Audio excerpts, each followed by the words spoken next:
Hello friends, मैं तेजिंदर विधुड़ी आपका अपने यूट्यूब चैनल में स्वागत करता हूं। हिंदी व्याकरण की ये हमारी दूसरी वीडियो है। पहली वीडियो आपने देख ली होगी और उम्मीद करता हूं आपको अच्छी भी लगी होगी। अगर वीडियो ना देखी हो तो एक बार उसे ज़रूर देख लें, उसके बाद इस वीडियो को देखें, आपको अच्छे से चीज़ें क्लियर हो जाएंगी। तो हिंदी व्याकरण से संबंधित जो ये वीडियो है, जैसे कि मैंने पिछली वीडियो में भी बताया है, हिंदी व्याकरण को 3 भागों में बांटकर पढ़ा जाता है। कौन कौन से भागों में? वर्ण विचार, शब्द विचार और वाक्य विचार। तो आज हम वर्ण विचार के बारे में वर्णन करेंगे। तो देखते हैं वर्ण विचार किसे कहते हैं। वर्ण विचार की परिभाषा देखते हैं। सबसे पहले वर्णों के शुद्ध लेखन, शुद्ध उच्चारण और शुद्ध प्रयोग का ज्ञान ही वर्ण विचार कहलाता है। यानी वर्ण विचार के अंतर्गत वर्णों को शुद्ध लिखना आना चाहिए, शुद्ध वर्णों का जो है शुद्ध उच्चारण आना चाहिए। उच्चारण यानी प्रोनंसिएशन, जो हम बोलते हैं वो वर्णों को सही से हमें उच्चारित करना आना चाहिए, और वर्णों का शुद्ध प्रयोग का ज्ञान भी हमें होना चाहिए। ये सब वर्ण विचार के अंतर्गत आता है। वर्ण किसे कहते हैं? वर्ण किसे कहते हैं? तो वर्ण की उत्पत्ति ध्वनि से हुई है। ध्वनि भाषा की सबसे छोटी मौखिक इकाई होती है। जो हम मुंह से कुछ भी चीज़ें बोलते हैं, आवाज़ करते हैं, यानी वॉइस जो हमारे मुंह से आती है, उसे ही ध्वनि कहते हैं। तो ध्वनि जो होती है भाषा की सबसे छोटी इकाई मानी जाती है। तो क्या होती है भाषा की सबसे छोटी इकाई? ध्वनि। तो ध्वनि भाषा की सबसे छोटी मौखिक इकाई होती है। मौखिक किस लिए? क्योंकि मुख से बोली गई है, इसीलिए मौखिक इकाई बोलेंगे। ठीक है। भाषा की सबसे छोटी लिखित इकाई वर्ण होती है। भाषा की सबसे छोटी मौखिक इकाई, मौखिक यानी मुख से बोले जाने वाली, जो वॉइस हम बोलते हैं, सबसे छोटी जो भाषा की मौखिक इकाई होती है उसे ध्वनि कहते हैं। और भाषा की सबसे छोटी लिखित इकाई, यानी जिसे हम लिखते हैं, उसे हम वर्ण कहते हैं। ठीक है। इसके बाद देखते हैं वर्ण की परिभाषा। वर्ण की परिभाषा क्या कहती है? भाषा की सबसे छोटी मौखिक इकाई ध्वनि के लिखित रूप को वर्ण कहते हैं। भाषा की सबसे छोटी मौखिक इकाई जो होती है ध्वनि, उसके ही लिखित रूप को वर्ण कहते हैं। जैसे कि भाषा की सबसे छोटी मौखिक इकाई है, कोई भी वर्ण ले लो मौखिक जो है, जैसे हमने बोला कै। क्या बोला?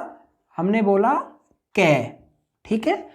तो जब हम अपने मुख से बोल रहे हैं कै, तो ये कै जो है ये भाषा की सबसे छोटी मौखिक इकाई है, कोई भी वर्ण हो।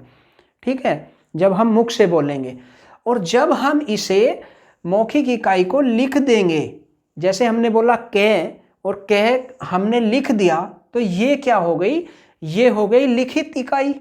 तो ये भाषा की सबसे छोटी लिखित इकाई मानी जाती है। यानी जितने भी वर्ण होते हैं ये सब जो है भाषा के सबसे छोटी लिखित इकाई के अंतर्गत ही आते हैं। तो अब देखते हैं कुछ पॉइंट है वर्ण से संबंधित ही। अर्थ के आधार पर भाषा की सबसे छोटी इकाई शब्द होती है। क्या होती है? अर्थ के आधार पर, जब कोई किसी चीज का अर्थ निकलता है, ठीक है, तो अर्थ के आधार पर सबसे छोटी इकाई शब्द होती है। यानी हम अगर लिख दें, यहाँ कुछ भी हम लिख दें, जैसे कि गे लिख दिया हमने, तो इसका कोई अर्थ नहीं है, ये तो वर्ण है। अर्थ किसका होगा? जो वर्णों का सार्थक रूप जो होता है उसे हम शब्द कहते हैं, और शब्द का ही किसी शब्द का कोई अर्थ होता है। ठीक है। तो अर्थ के आधार पर भाषा की सबसे छोटी इकाई शब्द होती है। भाषा की सबसे छोटी इकाई जो है शब्द होती है। किसके आधार पर? अर्थ के आधार पर। यानी जो भी कोई शब्द है उसका कुछ अर्थ होता है पर्टिकुलर, तो उसी के आधार पर क्या है, अर्थ के आधार पर भाषा की सबसे छोटी इकाई शब्द होती है। ठीक है, तो अर्थ के आधार पर भाषा के दो अंग होते हैं। किसी भी चीज का अर्थ होता है, कोई शब्द हो, कोई वाक्य हो, तो इसी तरह से भाषा के आधार पर जो है अर्थ के आधार पर भाषा के दो अंग होते हैं। कौन कौन से अंग होते हैं? शब्द और वाक्य। यानी शब्दों का भी एक अपना अर्थ होता है और वाक्यों का भी एक अपना अर्थ होता है। जैसे कोई भी शब्द है, किसी को भी ले लो आप, जैसे ये शब्द लिख रहा है, मैंने लिखा है छोटी, तो छोटी ये एक जो सार्थक वर्ण है, छ आ रहा है, ओ की मात्रा आ रही है, टे वर्ण का यूज हो रहा है, बड़ी की मात्रा तो छोटी, तो ये वर्णों का सार्थक रूप होता है और वर्णों के सार्थक रूप को ही हम क्या कहते हैं? शब्द कहते हैं। यानी वर्णों का सार्थक मेल जो होता है, एक जिन सार्थक वर्णों को मिलके कोई चीज बने, उसे ही हम शब्द कहते हैं। और वाक्य किसे कहते हैं? ये शब्दों का सार्थक रूप होता है। यानी जब शब्दों के सार्थक मेल से कोई चीज बनती है, उसे ही हम वाक्य कहते हैं। तो शब्द और वाक्य के बारे में पता चल गया। डायरेक्ट एग्जाम में यही पूछा जा सकता है कि अर्थ के आधार पर भाषा के कितने अंग होते हैं? तो दो अंग होते हैं। कौन कौन से होते हैं? शब्द और वाक्य। अगला पॉइंट देखते हैं हम, भाव या भावार्थ के आधार पर। यानी किसी कोई भी चीज जिसका भाव निकलता हो या किसी चीज का भावार्थ होता हो, तो भाव या भावार्थ के आधार पर भाषा की सबसे छोटी इकाई वाक्य होती है। ठीक है, यानी इससे हम क्या समझते हैं कि शब्द का कोई भावार्थ नहीं निकलता, भावार्थ हमेशा वाक्य का निकलता है, यानी सेंटेंस का निकलता है। तो भावार्थ के आधार पर भाषा की जो सबसे छोटी इकाई होती है, उसे वाक्य कहते हैं। तो ये हमने देखे, अर्थ के आधार पर भाषा की सबसे छोटी इकाई शब्द होती है और अर्थ के आधार पर भाषा के दो अंग होते हैं, शब्द और वाक्य होते हैं। और भावार्थ के आधार पर भाषा की सबसे छोटी इकाई कौन सी होती है? वाक्य होती है। ठीक है, और वर्ण की उत्पत्ति हमने देखा ध्वनि से हुई है। ध्वनि भाषा की सबसे छोटी मौखिक इकाई है। भाषा की सबसे छोटी, अगर किसी एग्जाम में पूछा जाए कि भाषा की सबसे छोटी मौखिक इकाई कौन सी है, तो उसे हम क्या कहेंगे? ध्वनि कहेंगे। और भाषा की सबसे छोटी लिखित इकाई क्या होती है? वर्ण होती है।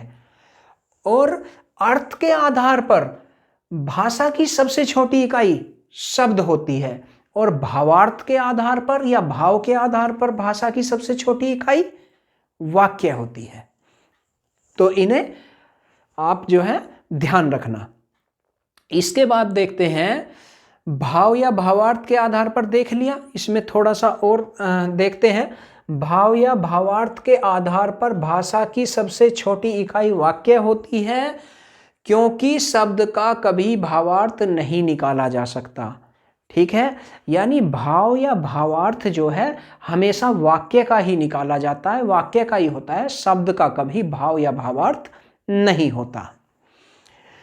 नेक्स्ट पॉइंट देखते हैं, भाषा का सबसे बड़ा अंग वाक्य होता है। भाषा का सबसे बड़ा अंग क्या होता है? वाक्य होता है। यानी कोई भी भाषा या कोई भी हम लिख रहे हैं, उसका सबसे बड़ा अंग वाक्य होता है, एक सेंटेंस होता है जो सार्थक शब्दों से मिलकर बनता है। और सार्थक शब्द किससे मिलकर बनता है? सार्थक वर्णों से मिलकर बनता है। तो वर्ण के प्रकार देखते हैं हम। वर्ण जो है दो प्रकार के होते हैं। वर्ण कितने प्रकार के होते हैं? दो प्रकार के होते हैं। कौन कौन से? नंबर 1 स्वर और नंबर 2 है व्यंजन। तो वर्ण के कितने प्रकार हुए? दो प्रकार हुए। नंबर 1 स्वर और नंबर 2 व्यंजन। स्वर जो हैं हमारे 11 होते हैं। हिंदी भाषा में स्वरों की संख्या 11 होती है और हिंदी भाषा में व्यंजनों की संख्या जो है 33 होती है, यानी 33 होती है। तो स्वर हमारे 11 हैं और व्यंजन हमारे 33 हैं। स्वर जो हैं ये स्वतंत्र होते हैं, यानी ये किसी के मेल से नहीं बनते, ये बिल्कुल स्वतंत्र होते हैं। लेकिन व्यंजन जो होते हैं ये स्वतंत्र नहीं होते और ये स्वरों के मेल से ही बनते हैं। व्यंजन हमेशा स्वरों के मेल से बनते हैं। जैसे कि कोई भी व्यंजन ले लो, जैसे कि हमने ले लिया कै, ठीक है। तो ये जो है ये एक व्यंजन है और ये स्वतंत्र नहीं है, क्योंकि कै जो बना है ये स्वर की सहायता से ही बना है। कैसे? जैसे हम इसे बोलेंगे कै, तो इसे अगर हम देखें तो कै और प्लस ए, ठीक है। जब बोलते हैं हम कै तो लास्ट में ए की ध्वनि आती है, तो ए क्या है? ए स्वर है। तो हमेशा कोई भी व्यंजन, जो 33 व्यंजन मैंने बताए हैं, कोई भी व्यंजन, एक भी व्यंजन ऐसा नहीं है हिंदी भाषा में जो स्वतंत्र हो या जो स्वर के मेल से ना बना हो, यानी स्वर का मेल तो होगा ही होगा। तो ये जो कै है, इससे जैसे ही ए बाहर निकला तो ये कै आधा हो गया, इसीलिए मैंने ये हलंत लगाया है, ठीक है। तो उम्मीद करता हूं समझ में आ गई होगी ये चीजें आपको। अब देखते हैं स्वर किसे कहते हैं। स्वर जो है, स्वर वह वर्ण जो स्वतंत्र उच्चारित होता है। स्वर किसे कहते हैं? वह वर्ण जो स्वतंत्र उच्चारित होता है या जिसे बोलने के लिए अन्य वर्ण की सहायता नहीं ली जाती, यानी ये अपने आप में स्वतंत्र होते हैं स्वर, और इन्हें बोलने के लिए अन्य वर्णों या किसी व्यंजन वगैरह की सहायता नहीं ली जाती, ठीक है। ये ही स्वर कहलाते हैं। जैसे हम बोलेंगे ए, आ, ई, ये जो 11 हैं ये स्वर हैं, जिन्हें मैं आगे बताऊंगा वीडियो में। इसके बाद देखते हैं व्यंजन की डेफिनेशन। व्यंजन की क्या परिभाषा है? वे वर्ण जो स्वतंत्र नहीं होते, अर्थात जिन्हें बोलने के लिए अन्य स्वरों की सहायता ली जाती है। वे वर्ण जो स्वतंत्र नहीं होते, जिन्हें बोलने के लिए अन्य स्वरों की सहायता, व्यंजन को बोलने के लिए व्यंजन की सहायता नहीं ली जाएगी, स्वरों की सहायता ली जाएगी, जो 11 होते हैं। तो वे वर्ण जो स्वतंत्र नहीं होते, जिन्हें बोलने के लिए अन्य स्वरों की सहायता ली जाती है, व्यंजन कहलाते हैं। तो एग्जाम्पल देखते हैं।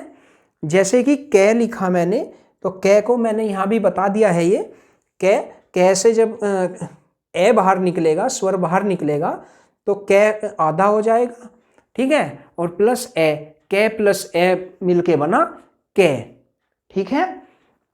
इसके बाद देखते हैं हम अक्षर किसे कहते हैं। अक्षर जो है, अक्षर ध्वनि का ही एक रूप होता है। जो हम मुख से बोलते हैं उस ध्वनि का ही एक रूप होता है अक्षर। हम सभी वर्णों को अक्षर कह सकते हैं। जितने भी हमारे वर्ण हैं, चाहे वो स्वर हो, चाहे वो व्यंजन हो, हम उन सबको अक्षर कह सकते हैं। लेकिन सभी अक्षरों को हम वर्ण नहीं कह सकते। कैसे? कि जितने भी हमारे वर्ण होते हैं, चाहे वो 11 स्वर हो, 33 व्यंजन हो, सबको हम अक्षर कह सकते हैं, ठीक है। लेकिन सभी अक्षरों को हम वर्ण नहीं कह सकते। जैसे कि हमने ये लिखा है, वर्णों के शुद्ध लेखन, शुद्ध उच्चारण तो और शुद्ध प्रयोग का ज्ञान, जैसे यहाँ का लिख दिया हमने, तो ये एक अक्षर है, ठीक है।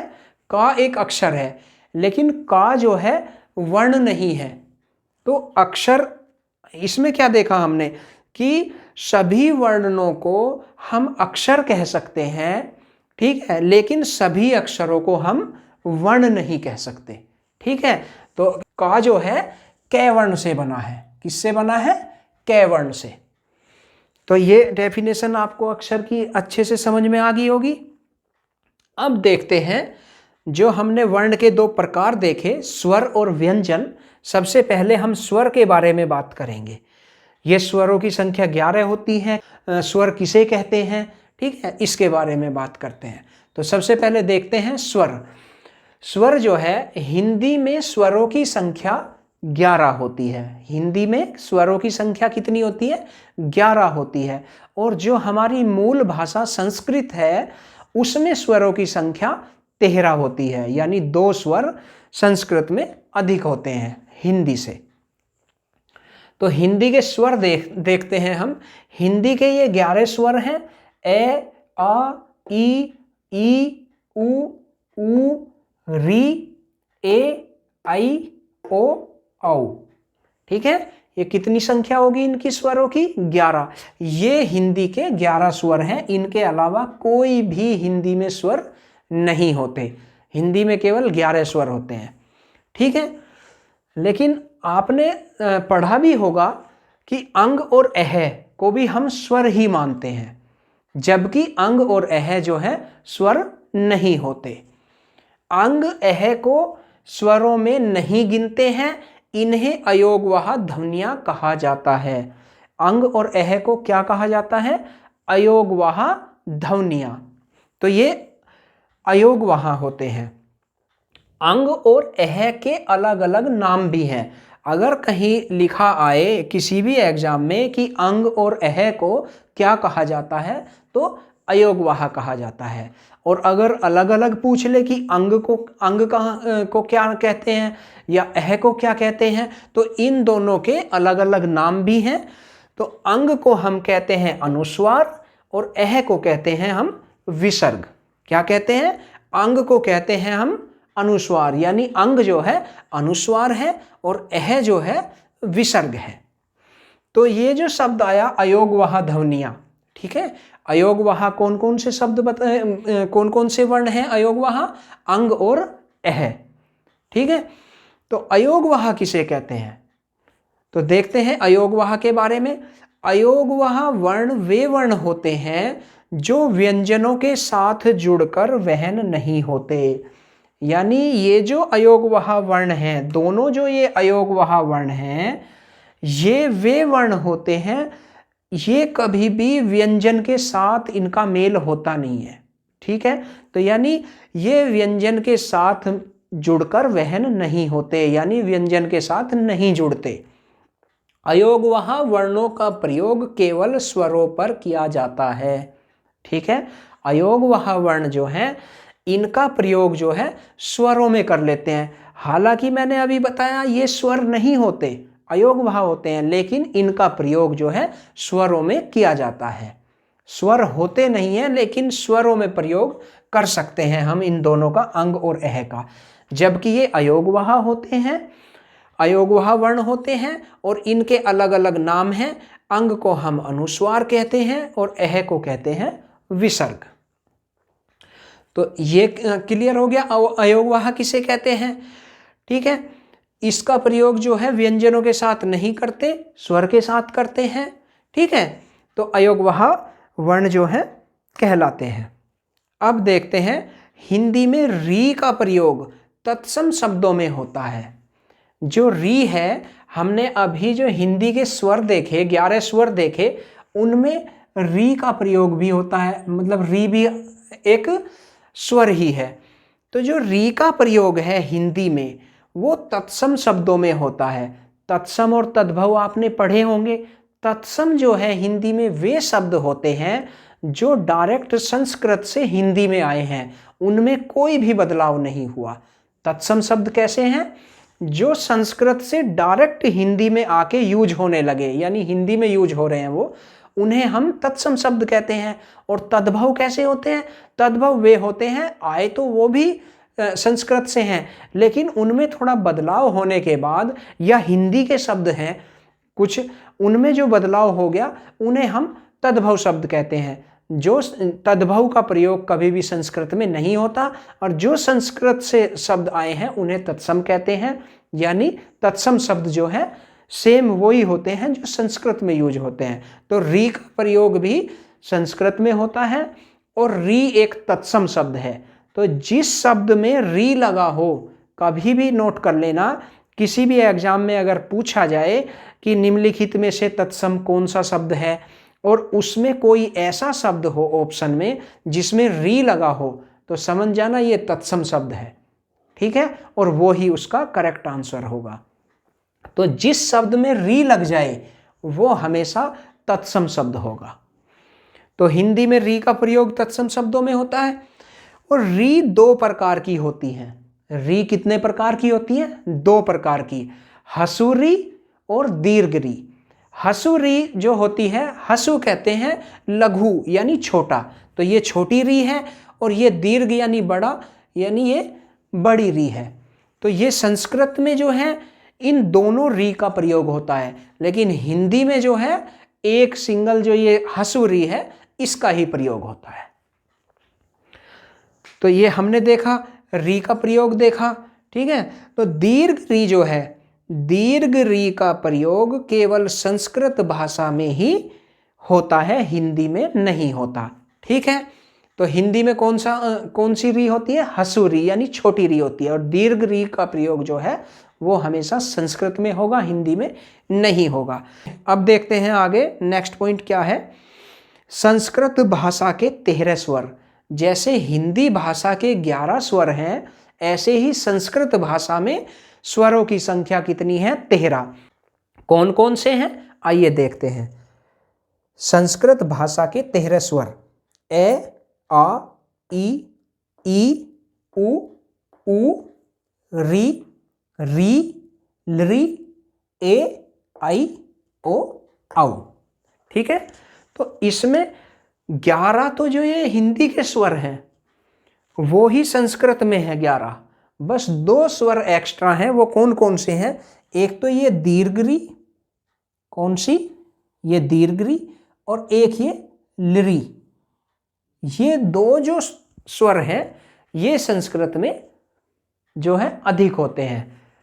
11 हिंदी वाले हैं और 2 ये हैं, तो टोटल हो गए 13 स्वर जो है संस्कृत में प्रयोग किए जाते हैं। अब जो अगली वीडियो में हम बात करेंगे वो करेंगे स्वरों के प्रकार, यानी स्वर जो है कितने प्रकार के होते हैं, और स्वरों के संबंधित जो है इंपॉर्टेंट फैक्ट जो है हम अगली वीडियो में पढ़ेंगे। उम्मीद करता हूँ वीडियो आपको अच्छी लगी होगी। वीडियो अच्छी लगी हो तो वीडियो को लाइक करें, चैनल को सब्सक्राइब करें, और जो दोस्त हैं उन्हें जो है वीडियो को शेयर भी कर सकते हैं। तो मिलते हैं अगली वीडियो में, तब तक के लिए धन्यवाद।